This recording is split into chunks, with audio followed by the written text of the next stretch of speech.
Hello दोस्तों, UPSC निर्माण संस्था आदापुर में आप सबका बहुत बहुत स्वागत है। मेरा नाम आदित्य राज है। आज हम लोग पढ़ने वाले हैं कि जो हाल ही में ऑस्ट्रेलिया के सिडनी में क्वाड का सम्मेलन बुलाया गया था, आयोजित किया गया था, उसमें जो अमेरिका के राष्ट्रपति हैं जो बाइडन, उन्होंने इस सम्मेलन में आने से इनकार कर दिया। कारण यह है कि अमेरिका में जो बाइडन है वो अमेरिका के जो आंतरिक कुछ राजनीतिक आर्थिक समस्याएं हैं उनके सामने, उसी को सुलझाने में लगे हुए हैं। अगर अगर जो बाइडन ने यानी अमेरिका ने इस आर्थिक समस्या को नहीं सुलझाया तो इससे पूरे विश्व के जो अर्थव्यवस्था है उन पर जो है प्रभाव पड़ेगा। ये सब जितनी भी घटनाएं हैं, जितने भी विवाद हैं, ये सभी अमेरिका में ऋण सीमा से जुड़े हुए हैं। ऋण सीमा की नीति, अब ये ऋण सीमा की नीति क्या होती है, इसी पर आज हम लोग चर्चा करने वाले हैं। तो चलिए, सबसे पहले तो हम लोग देखेंगे कि अमेरिका में जो ऋण सीमा होती है, जो जिससे जुड़ा ये सभी विवाद है, ये ऋण सीमा, अमेरिका में जो ऋण सीमा है, ये ऋण सीमा का मतलब क्या है, ऋण सीमा होती क्या है। उसके बाद से देखेंगे कि जो वर्तमान में अभी जो बाइडन जिस आर्थिक समस्या का, राजनीतिक आर्थिक समस्या का जो सामना कर रहे हैं, उससे जुड़ा हुआ विवाद क्या है। उसके बाद से देखेंगे कि अमेरिका के लिए अमेरिका जो है अगर अभी आर्थिक समस्या को नहीं सुलझाता है तो इससे अमेरिका पर क्या प्रभाव होंगे और पूरे विश्व स्तर पर क्या प्रभाव पड़ेंगे। और उसके बाद देखेंगे कि अमेरिका के लिए क्या उपाय हैं, मतलब कि जो ऋण सीमा से संबंधित जो विवाद है उससे निपटने के लिए, उस समस्या के समाधान के लिए अमेरिका को क्या करना चाहिए। और अंत में देखेंगे हम लोग एक प्रश्न जो कि प्रीलिम्स से जुड़ा होगा। तो चलिए, सबसे पहले हम लोग जान लेते हैं कि अमेरिका में जो ऋण सीमा होती है, जो कि चर्चा में रही है, ऋण सीमा की नीति, ये होती क्या है। ऋण सीमा की नीति के बारे में सबसे पहले जान लेते हैं।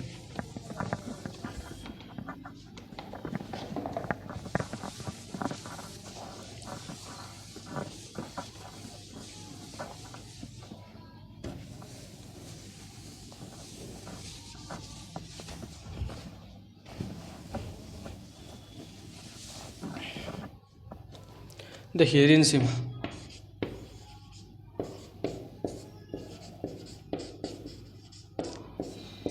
देखिए ऋण सीमा होती क्या है, मतलब कि देश की सरकार जो होती है, ऋण की वह सीमा होती है, ऋण की अधिकतम राशि मतलब इतना राशि कि उसके आगे नहीं ले सकती। यानी देश, मतलब ऋण की वो राशि, अधिकतम राशि जिससे जो देश की सरकार है, यानी कि भारत नहीं, अमेरिका, जो अमेरिका की सरकार है वो अपने वित्तीय दायित्व को पूरा कर सके। वित्तीय दायित्व को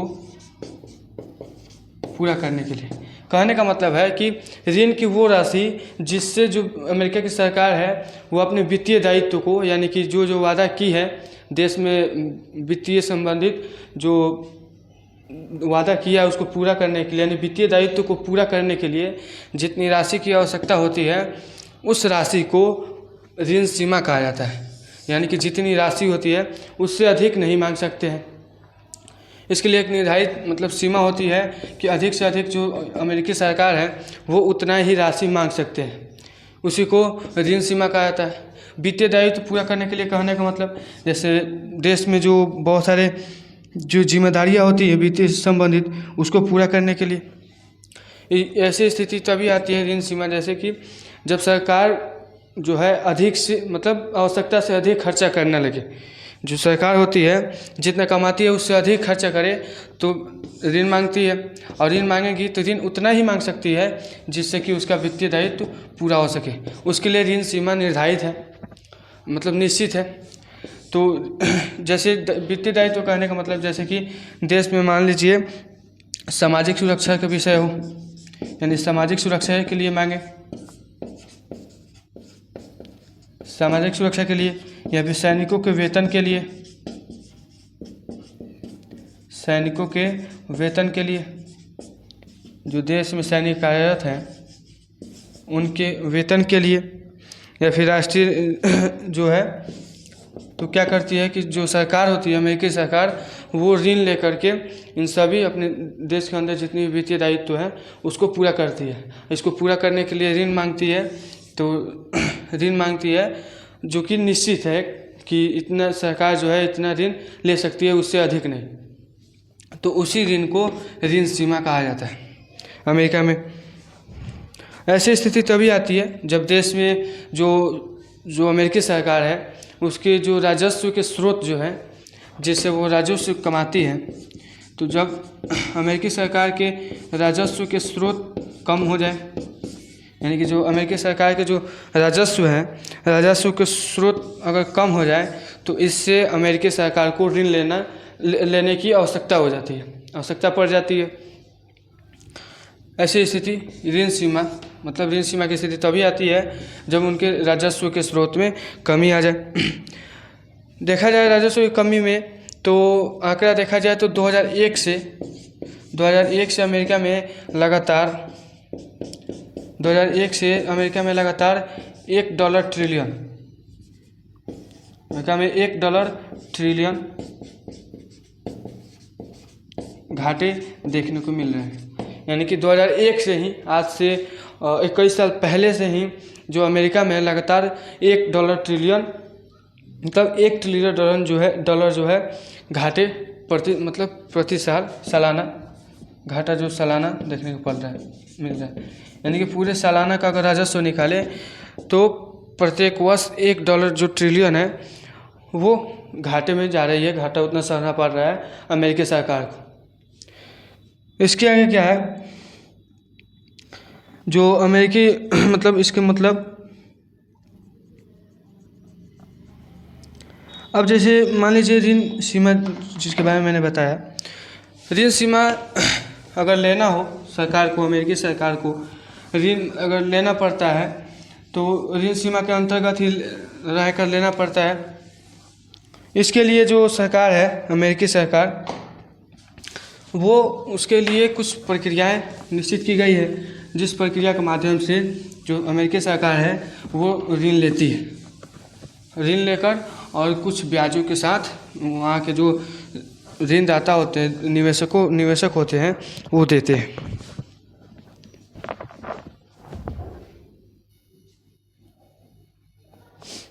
देखिए सरकार जो है अमेरिकी सरकार, वो ऋण लेने के लिए कुछ नियमों का पालन करती है। अगर सरकार को ऋण लेना हो तो उसके लिए कुछ नियमों का पालन करती है। वो नियम जैसे कि वो क्या करती है, अपने देश के अंदर ऋण लेने के लिए जो ऋण को प्रतिभूति के रूप में ऋण प्रतिभूति को बॉन्ड के रूप में जो है देश में लागू करती है, यानी देश में जो है घोषित कर देती है। एक बॉन्ड के रूप में जो बॉन्ड होती है, बॉन्ड के रूप में घोषित कर देती है। अब इससे होता क्या है कि जो देश के जो निवेशक हैं, देश के जो निवेशक हो गए या फिर जो बैंकें हो गई, देश की जो बैंक हो गई, निवेशक हो गए या बैंक हो गई, या फिर विदेशी निवेशक हो गए, विदेशी निवेशक,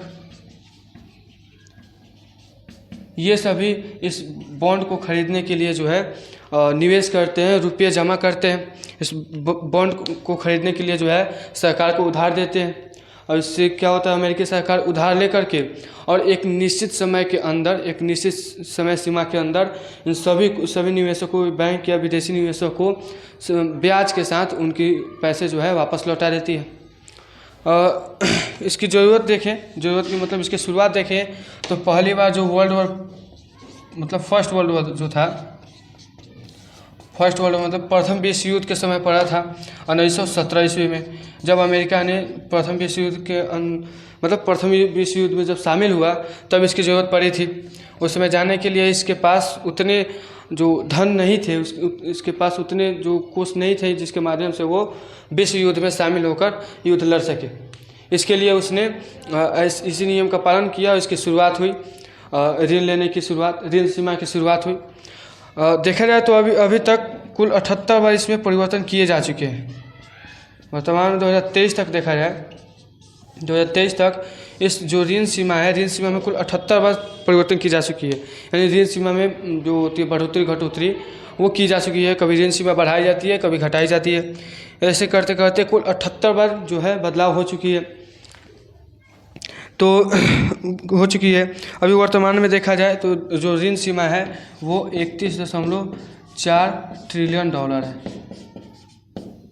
ट्रिलियन डॉलर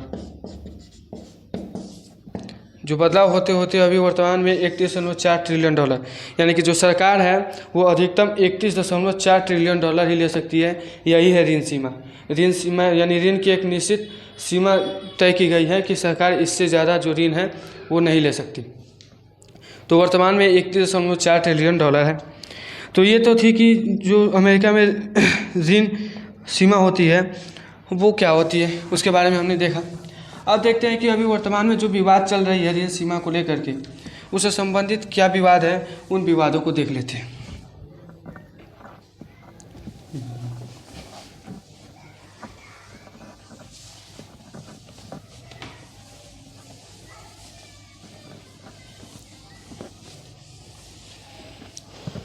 देखिए विवाद क्या है।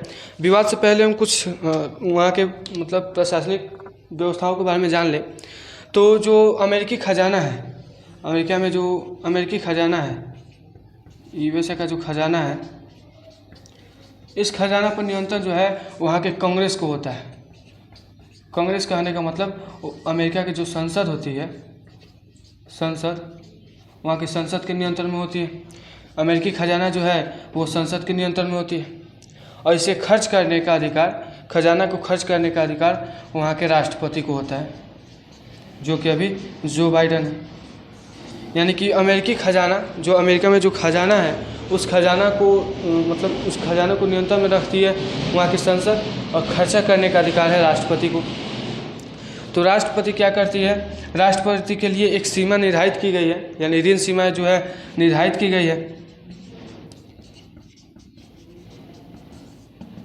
सरकार सॉरी ऋण सीमा नहीं, इसके लिए एक सीमा निर्धारित की गई है कि जो राष्ट्रपति है उसके लिए सीमा निर्धारित की गई है कि ये इतना रुपया जो है खर्चा कर सकते हैं। अगर इससे अधिक खर्चा करना हो तो ये इनको जो संसद है इनसे अनुमति लेनी होगी, अनुमति प्रदान करनी अनुमति लेनी होगी, तभी जाकर राष्ट्रपति को जो अमेरिकी खजाना है उससे जो है इससे राष्ट्रपति को और भी धन मिलेंगे और ये अपने देश के विकास के लिए खर्चा कर सकते हैं। यानी कि इनके लिए जो निर्धारित सीमा है ये तब तक खर्चा कर सकते हैं जब तक कि मतलब सीमा के अंदर रह करके जितना खर्चा हो उतना कर सकते हैं। लेकिन जैसे ही सीमा को पार करेंगे, अपने खर्च करने की सीमा को पार करेंगे, तो उसके लिए अमेरिकी खजाना में से खर्च करने के लिए संसद से अनुमति लेनी होगी, तभी जाकर राष्ट्रपति ले सकते हैं। और वर्तमान मतलब इससे तो कोई प्रॉब्लम नहीं होती। समस्या तो तब होती है जब संसद में कोई अलग दल और राष्ट्रपति अलग दल के बन जाए, तब दोनों में क्या होती है, विवाद रहती है आपस में। दोनों एक दूसरे के विरोधाभासी होते हैं, इससे दोनों में आपस में समस्या हो जाती है। जो संसद है वो अनुमति नहीं देती राष्ट्रपति को कि वो सीमा से बाहर जाकर खर्चा कर सके। ऐसे ही कुछ समस्याएं आई हैं वर्तमान में। जो अभी जो बाइडन बने हैं, जो अभी राष्ट्रपति जो बाइडन बने हैं, ये ये जो है एक डेमोक्रेटिक दल से मतलब डेमोक्रेटिक नेता है, डेमोक्रेटिक दल से नेता है। जबकि जो संसद में देखा जाए यानी जो विधायिका है वो रिपब्लिकन पार्टी से देखा जाए तो ये अलग दल के हैं, ये अलग दल के। चूँकि हम जानते हैं कि राजनीति में होता क्या है कि अलग अलग दल में आपस में जो है मतलब कि एक दूसरे के विरोधाभासी होते हैं, कभी भी इन दोनों में चलती नहीं है, बनती नहीं है। तो इससे क्या हुआ कि ये अलग दल के हैं, ये अलग दल के हैं, तो राष्ट्रपति ये तो चाहेंगे कि जो राष्ट्रपति है मतलब कि किसी भी दल को जो है कि कोई भी दल गिराने की ही सोचता है। इसलिए तो समस्या क्या आती है कि जो संसद है ये अलग दल के होने के कारण राष्ट्रपति अगर चाहेंगे अपनी सीमा के बाहर जाकर खर्चा करने के लिए तो विधायिका उस पर रोक लगा देती है, अनुमति नहीं देती है।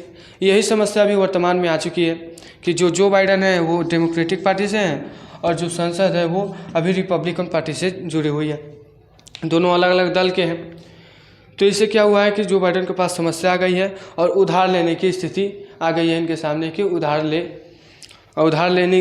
लेंगे तो ऋण सीमा जो है मतलब कि ऋण सीमा के पार नहीं जा सकते। तो यही समस्या जो है जो बाइडेन उनके समक्ष आ चुकी है। मतलब कि समस्या ऐसे तो मान लीजिए जैसे ये डेमोक्रेटिक दल से जुड़े हैं, ये भी अगर डेमोक्रेटिक दल से रहती तो इस सामान्य तौर पर कोई समस्याएं नहीं होती। जब जितने उनको ज़रूरत पड़ता संसद उतना अनुमति देती और ये खर्चा करके आर्थिक समस्या जो है उसका समाधान कर लेते। समस्या तो तब हो जाती है जब दोनों जो कार्यपालिका और विधायिका जो है ये अलग अलग दल के हों, और वही वर्तमान में वही समस्या हमें देखने को मिल रही है, जिसके कारण जो है अमेरिका में जो आर्थिक समस्या है वो देखने को मिल रही है। क्योंकि जो बाइडेन है ऋण सीमा के अंदर तो खर्चा कर सकते, ऋण सीमा से आगे बढ़ के तो खर्चा कर नहीं सकते, इसलिए जो बाइडेन चाह रहे हैं कि जो ऋण सीमा जितनी निश्चित की गई है उसे बढ़ाया जाए। लेकिन जो विधायिका है वो इसे रोक दे रही है, क्योंकि विधायिका ये सोचकर रोक दे रही है कि देश में अधिक खर्चा करने से, जो अमेरिका है देश में अधिक खर्चा करने से उन्हें कई तरह की राजनीतिक समस्याएं देखने को मिलेगी, राजनीतिक समस्याएं देखने को मिलेगी। इसलिए जो विधायिका है वहाँ की विधायिका यही सोचकर जो है सीमा बढ़ा नहीं रही है, यानी ऋण सीमा जो है बढ़ा नहीं रही है ताकि राष्ट्रपति उससे रुपया ले करके धन ले करके खर्चा करे। तो ये थी इससे संबंधित विवाद। अब देखते हैं कि अगर मान लीजिए ऋण अगर नहीं चुकाती है अमेरिका तो पूरे विश्व स्तर पर या फिर अमेरिका पर क्या प्रभाव पड़ सकते हैं, उन प्रभावों को देख लेते हैं।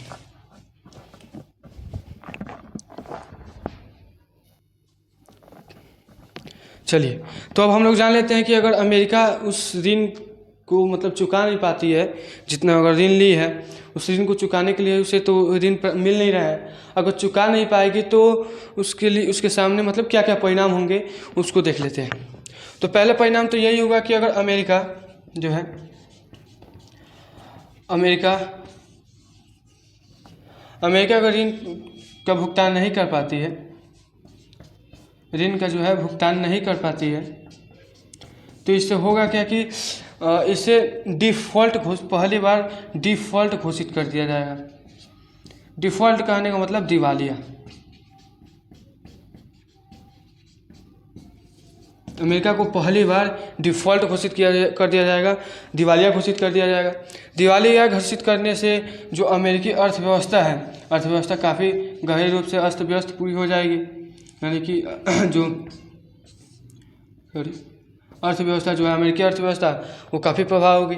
इस अमेरिकी अर्थव्यवस्था जो प्रभावित होगी तो वहाँ के नागरिक जो है वो भी प्रभावित होंगे। अर्थव्यवस्था प्रभावित कहने का मतलब कि यहाँ के जो डॉलर है उनकी कीमतों में, उनकी जो कीमत होती है कीमतों में गिरावट देखने को मिलेगी। जो यहाँ के शेयर मार्केट हैं वो भी गिर जाएंगे। जो शेयर मार्केट में भी गिरावट होगी।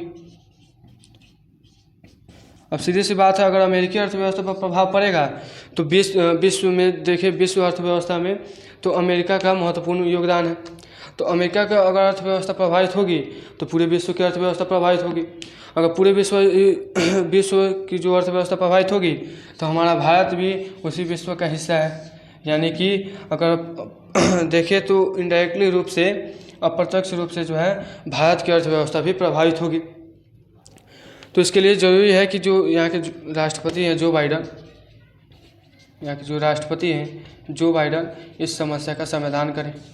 यानी कि ये हमने प्रभाव देखा कि अगर अमेरिका इस ऋण चुकता नहीं कर पाती है तो इससे जो है यहाँ की कितने परिणाम जो है कितने घातक हो सकते हैं। यहाँ की जो क्रेडिट रेटिंग है वो भी गिर जाएगी। अब क्रेडिट रेटिंग गिरने से होगा क्या कि अगर अमेरिका को उधार लेना हो तो उधार लेना काफ़ी महंगा हो सकता है, क्योंकि क्रेडिट रेटिंग गिरेगी इसकी तो जितने भी क्रेडिट रेटिंग वाले जो संस्थान होते हैं वो अपनी सुरक्षा करने के लिए क्या करेंगे कि जो उधार देने की जो सीमा है, जो रेट है, दर है, उसको बढ़ा देंगे। इससे होगा क्या कि महंगा हो जाएगा उधार लेना और अमेरिका के लिए ये बहुत ही मतलब कठिन कार्य हो जाएंगे, यानी उधार लेना बहुत महंगा हो जाएगा अमेरिका के लिए। बहुत ज़्यादा जो है ब्याज बढ़ाएंगे तो बहुत ज़्यादा ब्याज इनको चुकाना पड़ेगा। तो ये थी परिणाम कि अगर अमेरिका जो है ब्याज चुकता नहीं कर पाती है तो क्या क्या परिणाम देखने को मिलेंगे। अब आगे देखते हैं कि अमेरिका को अगर इस ऋण का भुगतान करना है तो कौन कौन से नियमों को मतलब कि इसके लिए उपाय क्या हैं, उन उपायों को देखते हैं।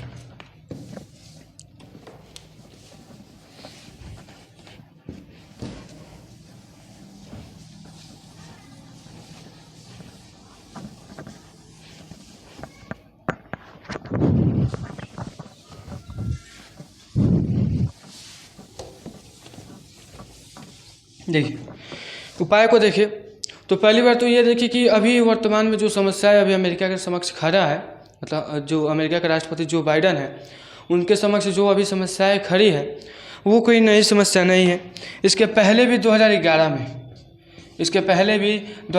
में जब उस समय अमेरिका के राष्ट्रपति बराक ओबामा थे, उस समय बराक ओबामा के समय ऐसी ही समस्याएं अमेरिका में देखने को मिली थी। तो उसके लिए क्या किया था बराक ओबामा ने, इन्होंने वहाँ की जो विधायिका के साथ समझौता कर लिया। विधायिका के साथ समझौता करके, यानी कि जो सीमा होती है, सीमा यानी कि जो ऋण चुकाने की जो निश्चित समय सीमा होती है, सीमा खत्म होने से पहले ही जो बराक ओबामा ने विधायिका के साथ समझौता कर लिया और लेकर के ऋण का भुगतान कर दिया। तो ठीक इसी प्रकार ही इतिहास से मतलब जो बराक ओबामा के साथ हुई थी वैसे ही जो नीति है वैसे ही नीति जो बाइडन को अपनाना चाहिए। और यहाँ की जो समस्याएं हैं अमेरिका यूएसए की जो समस्या है उसका समाधान करना चाहिए। यानी कि जो बाइडन को भी, जो वर्तमान के राष्ट्रपति हैं जो बाइडन को भी अमेरिकी विधायिका के साथ, जो विधायिका है अमेरिकी विधायिका के साथ समझौता कर ऋण का भुगतान करना चाहिए। इससे होगा क्या कि जो अमेरिका में जो समस्याएं भी खड़ी हैं वो समाप्त हो जाएंगी। तो ये थी आज के हम लोग की टॉपिक कि अमेरिका जो है दिवालिया सिद्ध होने के कगार पर खड़ा है। यानी कि अगर ऋण नहीं चुकता कर पाता है, ऋण का भुगतान नहीं कर पाता है तो उसे दिवालिया भी घोषित की जा सकती है। दिवालिया घोषित होने से उसकी अर्थव्यवस्था के साथ साथ पूरे विश्व की अर्थव्यवस्था पर भी प्रभाव पड़ेगा। तो इसके बारे में आज हमने चर्चा किया। अब इस विषय से संबंधित एक प्रश्न है, उस प्रश्न को भी हम लोग देख लेते हैं।